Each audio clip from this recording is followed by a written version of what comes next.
دونوں کو ننگی اوستھا میں دیکھا ہے، لیکن صرف جرجیس نے دیکھا ہے۔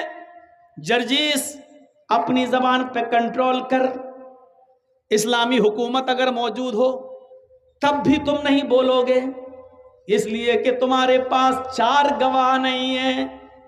کسی بھی لڑکی کی عزت و آبرو کو تم اچھال رہے ہو، یہ ان کا ذاتی معاملہ ہے، وہ چاہیں تو توبہ کر کے اپنے رب کو منا سکتے ہیں، لیکن جرجیس صاحب کو تو دشمنی ہے اس لڑکے سے بھی اور اس لڑکی سے بھی۔ آئے اور کہہ دیا صاحب ان دونوں کو میں نے غلط کام کرتے ہوئے دیکھا اور حقیقت میں دیکھا اور سچ میں دیکھا، میں قسم کھا کے کہتا ہوں کہ اللہ کی قسم میں نے دیکھا، لیکن اس کے باوجود اسلامی سماج جہاں اسلامی قانون ہوگا وہاں میری بات نہیں مانی جائے گی، میری بات نہیں مانی جائے گی۔ جرجیس صاحب تم نے دیکھا؟ ہاں۔ دوسرا گواہ؟ صاحب ہمیں نہیں معلوم۔ دیکھنے کے باوجود ہم مجرم ہیں۔ دیکھیے ایک لڑکی کی عزت کو اسلام نے کتنا پیارا بنایا ہے، جس کو ہم موبائلوں میں بات کر کے چھلنی چھلنی کر دیتے۔ گفتگو ہوئی؟ ہاں آ جاؤ، اس جلسے میں بھی آئی ہوں گی، فون پہ بات کر کے 3-4 بجے سیٹنگ ہو گئی ہوگی، ہاں فلاں جگہ ملیں گے۔ آج تو تمہارے پاپا بھیج ہی دیں گے، جلسے کے نام پہ کون روکے گا؟ تم ہنس رہے ہو، یہ رونے کا مقام ہے، رونے کا۔ ہماری بہنوں بیٹیوں کے لیے کہاں پر میٹنگیں ہو چکی ہیں کہ ان کو کالجز اور یونیورسٹی میں پڑھاؤ اور جگہ دو اور غیر مسلموں سے ان کے نکاح کرواؤ اور 2-4 بچے پیدا کر کے بچے اپنے پاس رکھ کے ان کو چھوڑ دو۔ ہماری بیٹیوں کے خلاف میٹنگیں ہو چکی ہیں، آپ ہنس موبائل میں لگے ہو، ایکسکیوز می، ہائے ہائے ڈارلنگ، اسی میں آج ہم پڑے ہوئے ہیں۔ یاد رکھو جس راستے پہ تم چل رہے ہو، اللہ کی قسم یہ راستہ تمہارے گھر تک جاتا ہے، تمہاری دہلیز تک جاتا ہے۔ قرآن نے زنا کو کیا کہا ہے؟ لا تقربوا الزنا۔ قرآن نے کیا کہا ہے؟ لا تقربوا الزنا انہ کان فاحشۃ وساء سبیلا۔ یہ بہت گندا راستہ ہے۔ اللہ نے زنا کو گندا راستہ کیوں کہا؟ زنا کو یہ نہیں کہا گندا کام، اللہ نے کیا کہا؟ گندا کام تو ہے ہی لیکن بہت گندا راستہ بھی ہے۔ یہ گندا راستہ کیوں کہا؟ پورے 1 سال تک میں یہی ڈھونڈتا رہا کہ جب زنا گندا کام تھا تو گندا کام کہہ دیا تھا، اللہ نے کافی تھا، لیکن گندا راستہ کیوں کہا ہے؟ زنا راستہ کیسے ہو سکتا ہے؟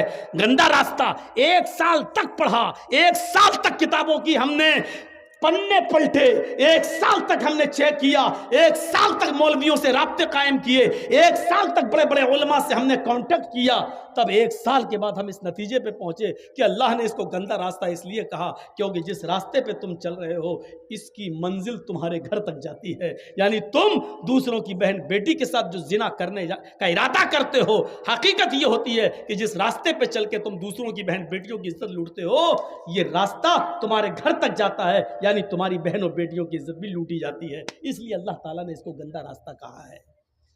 گندا راستہ، ہم سمجھ رہے ہیں کہ دوسرے کی بہن ہے اس کے ساتھ ہم غلط کام کر رہے ہیں، حقیقت یہ ہے کہ یہ راستہ ہماری بہن تک جا رہا ہے۔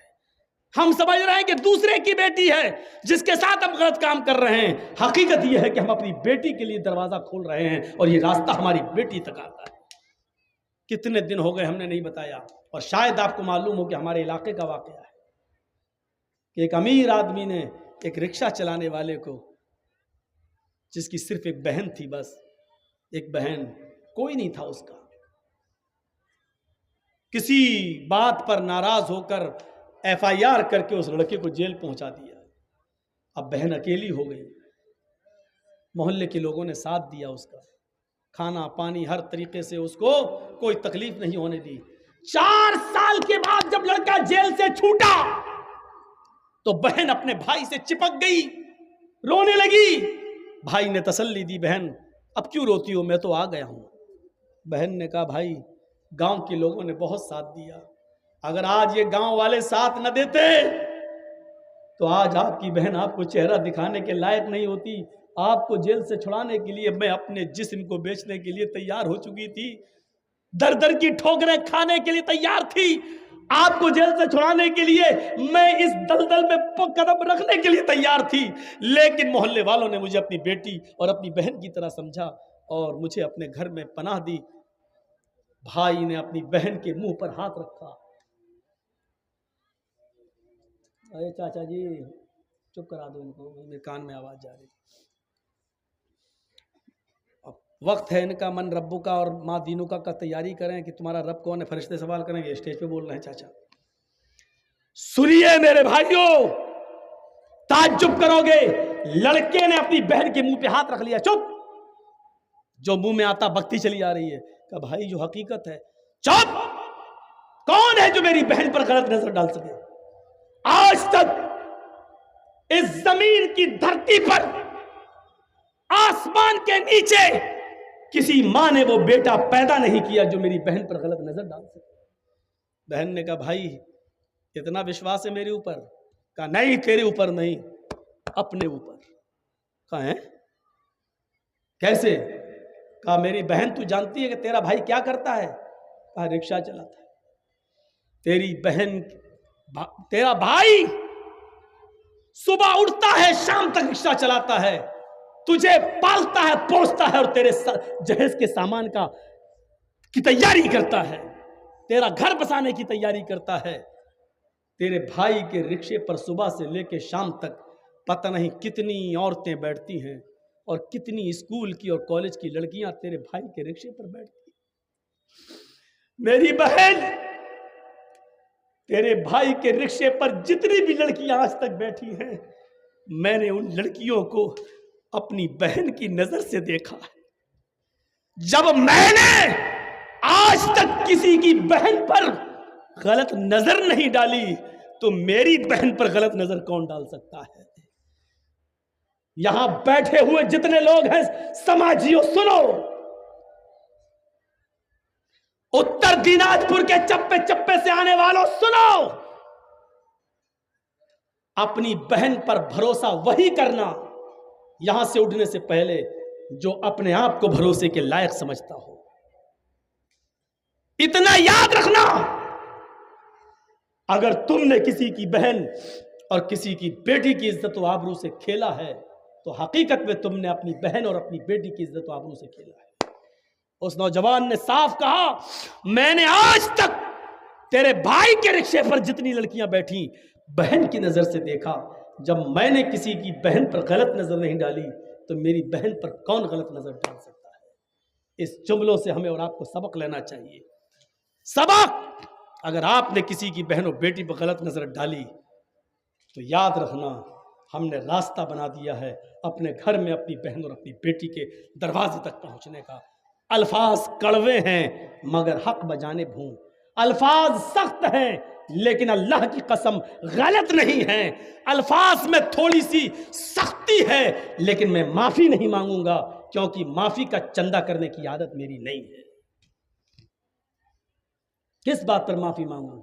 کوئی غلط بات میں نے نہیں کہی ہے. اگر تم دوسروں کی بہنوں بیٹیوں پر غلط نظر ڈالو گے تو ہماری بہنوں بیٹیوں پر بھی غلط نظر ڈالی جائے گی.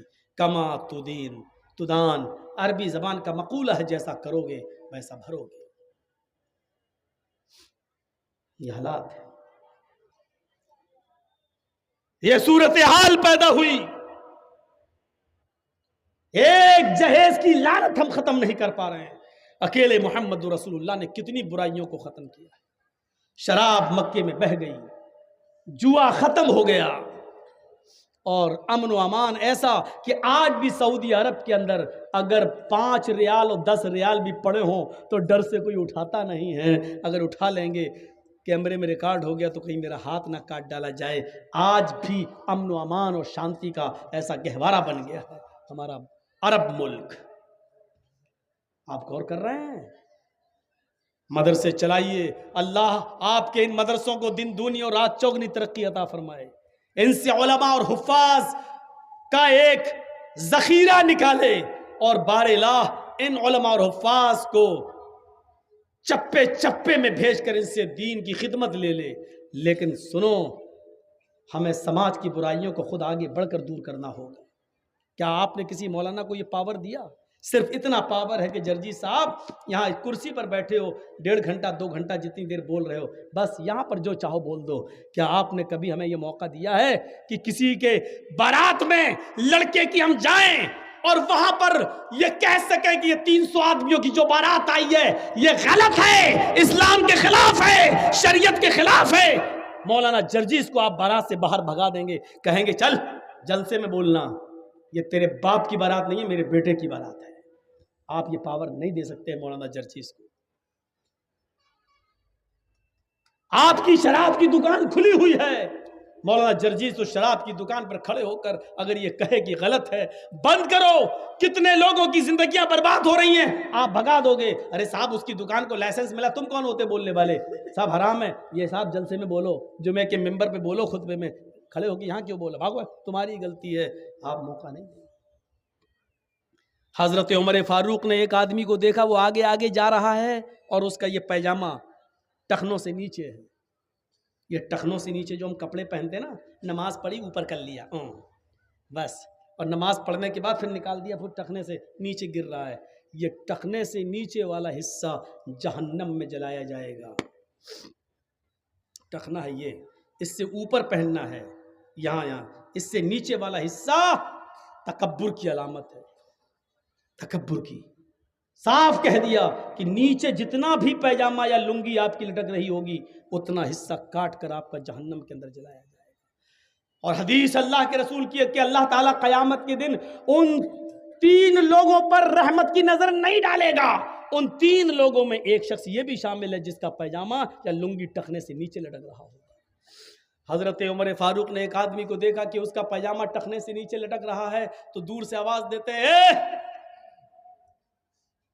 اس نے نہیں سنا، آپ نے پھر زور سے آواز دی، احائز انت یا رجل، اس نے پیچھے مڑ کے دیکھا کہ حضرت عمر آ رہے ہیں، جی کیا؟ احائز انت، عربی کے جملے دیکھیے، حضرت عمر نے کیا کہا؟ احائز انت، کیا تجھے مہینہ آ رہا ہے؟ مہینہ سمجھتے نا، لیڈیز کو جو پیریڈ آتا ہے، جو MC ہوتی ہے، مہینے میں چند دن ان کو جو بلڈ آتا ہے، تو حضرت عمر نے اس آدمی سے کہا احائز انت، کیا تجھے پیریڈ آ رہا ہے؟ وہ ادھر ادھر دیکھنے لگا ہیں، کس سے کہہ رہے ہیں؟ کہ امیر المومنین کس سے کہہ رہے ہیں؟ یہاں تو کوئی عورت نہیں جا رہی ہے۔ کہا کہ انتا کہہ رہا ہوں تب بھی سمجھ میں نہیں آ رہا ہے، تجھے کہہ رہا ہوں، تجھے پیریڈ آ رہا ہے، مہینہ آ رہا ہے، MC ہو رہی تجھے؟ کہتا مجھے؟ کہاں؟ تیرے بارے میں پوچھ رہا ہوں۔ مسکرا کے کہتا ہے آپ کا دماغ صحیح ہے، حل یحیض الرجل، کیا مرد کو بھی مہینہ آتا ہے؟ اس نے کیا کہا؟ کیا مرد کو بھی مہینہ آتا ہے؟ تو حضرت عمر نے کہا کیا مرد بھی ٹخنے سے نیچے کپڑا پہنتا ہے؟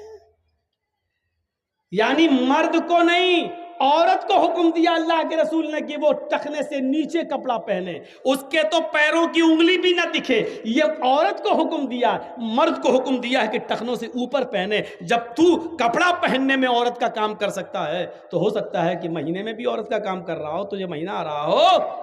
کہنے لگا نہیں ٹھیک ہے، اس نے اوپر کر لیا۔ حضرت عمر نے اپنے غلام سے کہا اسلم جی بالسکین، چھری لاؤ، کہا چھری لاؤ۔ آپ کا سماج مولوی جرجیز کو یہ پرمیشن نہیں دے سکتا۔ حضرت عمر نے کہا چھری لاؤ، چھری آ گئی۔ اس نے کہا کیا کر رہے ہیں امیر المومنین؟ کہا اس کو میں کاٹوں گا جو ٹخنے سے نیچے ہے۔ کہا میں گھر جا کے خود کاٹ لوں گا، آپ دوبارہ دیکھیں گے تو آپ ہمارا پیجامہ ہی پھاڑ دینا، لیکن ہمیں موقع دے دیجئے، گھر جا کے سنبھال لوں گا۔ حضرت عمر نے کہا کہ یقیناً تو گھر جا کے سنبھال لے گا، لیکن اللہ کے نبی صلی اللہ علیہ وسلم نے فرمایا جب کوئی برائی تم اپنی آنکھوں سے دیکھو تو پہلے اپنے ہاتھ سے دور کرو، جب ہاتھ سے دور کرنے کی طاقت نہ ہو تو زبان سے منع کرو، اور زبان سے بھی منع کرنے کی طاقت نہ ہو تو دل سے برا سمجھو۔ میرے پاس ہاتھ سے دور کرنے کی طاقت ہے، اس لیے اس برائی کو میں اپنے ہاتھ سے دور کروں گا، ورنہ قیامت کے دن میں اپنے رب کو کیا منہ دکھاؤں گا۔ ادھر آ، کاٹ دیا پیجامہ، یہاں تک کاٹ دیا، صوفی بنا دیا۔ لے، جس برائی کو اپنی آنکھوں سے دیکھا اپنے ہاتھ سے دور کر دیا، کیا سماج ہمیں اس بات کی اجازت دے گا؟ سماج جلسے کی اجازت دے گا، اسٹیج بنا دے گا، مولانا صاحب بول لو، جو من میں آئے بول دو، یہاں کوئی کچھ نہیں کہے گا، لیکن صرف اسی 1.5 گھنٹے اور 2 گھنٹے تک آپ کی ہم سن لیں گے۔ اس کے بعد نہیں سنیں گے. قرآن پڑھ جائیے. اللہ تعالیٰ نے کہیں نہیں کہا کہ نیکیاں نیکیاں نیکیاں نیکیاں، یہ نہیں کہا، لیکن برائیوں کے سلسلے میں اتنا زور دیا کہ برائیوں سے رکو. ہاتھ سے دور کرنے کی طاقت ہو تو ہاتھ سے کرو، ہاتھ سے دور کرنے کی طاقت نہ ہو تو زبان سے روکو، اور زبان سے بھی دور کرنے کی طاقت نہ ہو تو دل سے برا جانو. آج شراب کے کتنے اڈوں کو تم روک سکتے؟ ٹھیک ہے دوسروں کی آپ نہیں کر سکتے ہو، اپنے گھر کی برائی تو روک سکتے ہو. اپنے گھر کی برائی، آپ کے گھر میں آپ کا بچہ 12 بجے رات تک موبائل چلاتا ہے، اینڈرائڈ موبائل، فیس بک اور میسنجر اور یوٹیوب پہ لگا ہوا ہے، کتنا آپ نے اپنے گھر کی اس برائی کو روکا ہے؟ آپ کی بیٹی 18 سال 20 سال کی ہو چکی ہے، اینڈرائڈ موبائل چلا رہی ہے، آپ نے اپنی بیٹی کے اوپر کتنی نگرانی رکھی ہے؟ فیس بک بھی چلا رہی ہے، واٹس ایپ بھی چلا رہی ہے، اپنے اسکول کے دوستوں اور سہیلیوں سے باتیں بھی کر رہی ہے، آپ نے کتنی نگرانی کی ہے اپنی بیٹی پر؟ چھوڑ دو بارات 400-500 آدمیوں کی، یہ 300-400 آدمی جتنے بارات میں جاتے ہیں، میں نے کبھی ان کو باراتی کہا ہی نہیں ہے. آج بھی میں کہتا ہوں کہ یہ سب چور ہیں اور ڈاکو ہیں. برا لگتا ہے. ہاں اللہ کے نبی نے فرمایا جب لڑکی والے کی ہاں جب تم کھانا کھانے جاتے ہو لڑکی والے کے گھر، دخل سارقن و خرج سارقن، چور بن کر داخل ہوتے ہو اور ڈاکو بن کر نکلتے ہو. کون سی حدیث ہے جو تمہیں لڑکی والے کے گھر کھانے کی اجازت دیتی ہے؟ بتاؤ تو. میری بیٹی ہے، جرجیت صاحب کا کام یہ ہے کہ نکاح پڑھوایا جائے داماد کے ساتھ، اور بیٹی کا ہاتھ پکڑ کے داماد کو دعا دے کر رخصت کر دیا جائے. داماد کے ساتھ جو چلے آ رہے ہیں 100 200 500 آدمی، ان کو کھلانے کی ذمہ داری مولانا جرجیز کے اوپر نہیں ہے، شریعت نے نہیں دی ہے. شرم نہیں آتی؟ کھاتے ہو تو لڑکی والوں کے گھر کھاتے ہو، کھانا چاہیے تو لڑکے والوں کے گھر کھانا چاہیے. ولیمہ کرو، کون منع کرتا ہے؟ ولیمے میں 100 آدمی کی دعوت کر رہا، بارات میں 500 آدمی لے جا رہا ہے. ولیمہ کرنا 500 نہیں 1000 کو بلا. ایک دن ولیمہ کر، دوسرے دن بھی کر، 20 دن ولیمہ کر، شریعت تجھے اجازت دیتی ہے. تجھے خوشیاں کر، لیکن لڑکی والے پر بوجھ مت بن. لڑکی والے نے 18 سال 20 سال پال پوس کر اپنی لڑکی بڑی کر کے تجھے دے دی، بہت بڑا کام کر دیا، یہ بہت بڑی قربانی دے دی، لیکن اس لڑکی کو لینے کے لیے بھی 500 آدمی جائیں، 400 جائیں، یہ چور جائیں. ڈاکو میں اس لیے کہہ رہا ہوں وہاں جا گئے، ہاں بیٹھ گئے، معلوم ہے کہ اب بڑا نہیں کھلائے گا.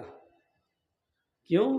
کیونکہ لڑکے کے باپ نے پہلے ہی کہہ دیا 400 لے کے آ رہا ہوں، جہیز میں 2-4 آئٹم کم دے دینا چلے گا، لیکن مہمانوں کی عزت اچھی کر لینا. ہمارے ساتھ جو 300 آدمی باراتی آ رہے ہیں نا، ان کی خاطری اچھی طریقے سے کر لینا. یہ بھیک مانگنے کی انٹرنیشنل اسٹائل ہے. مطلب جانتے ہو کیا ہوا؟ جرجیت صاحب کا بیٹے کی شادی، جرجیت صاحب کیا کہہ رہے ہیں؟ سنو، موٹر آئٹم 1-2 کم کر لینا جہیز میں چلے گا، لیکن 250-300 آدمی جو لے کے آ رہے ہیں نا، ان کی خاطری ذرا اچھی کر دینا. یہ اچھی کر دینے کا مطلب سمجھ رہے ہیں آپ؟ مطلب بڑے کا آئٹم نہیں، سب مٹن رہنا چاہیے، چکن بھی پولٹری والا نہیں، دیسی رہنا چاہیے. یہ بھیک مانگنے کی ایک نئی اسٹائل ہے، انٹرنیشنل اسٹائل. اور جو یہ کہتا ہے کتنا بڑا امیر بنا ہو، چاہے کتنا ساہوکار، مولوی جرجیز کہتا ہے تو انٹرنیشنل بھکاری ہے. جا، برا لگتا ہے تو لگتا رہے. تیرا امیر پن اور تیرا ساہوکاری پن میرے جوتے کے بوٹ کے نیچے نہیں سمجھتا تجھے کچھ. کیا کرے گا تو میرا کر لے. لڑکی والے پر بوجھ بنے گا، لڑکی والے کے ہاں کھانا کھائے گا، لڑکی والے کے ہاں بارات میں 250-300 آدمیوں کو لے کے جائے گا. لڑکی والے کے اوپر کوئی ذمہ داری عائد نہیں ہوتی ہے کہ وہ سب کو کھلائے. اس چیز کو ختم کریے سماج سے. اور انٹرنیشنل بھکاریوں کو دیکھیے، کون بائک دے دینا، میرا لڑکا 5 لاکھ کی دکان پہ بیٹھتا ہے، تو 50,000 کی بائک بھی نہیں دے سکتا؟ ابے کٹورا لے کے بھیک مانگنا.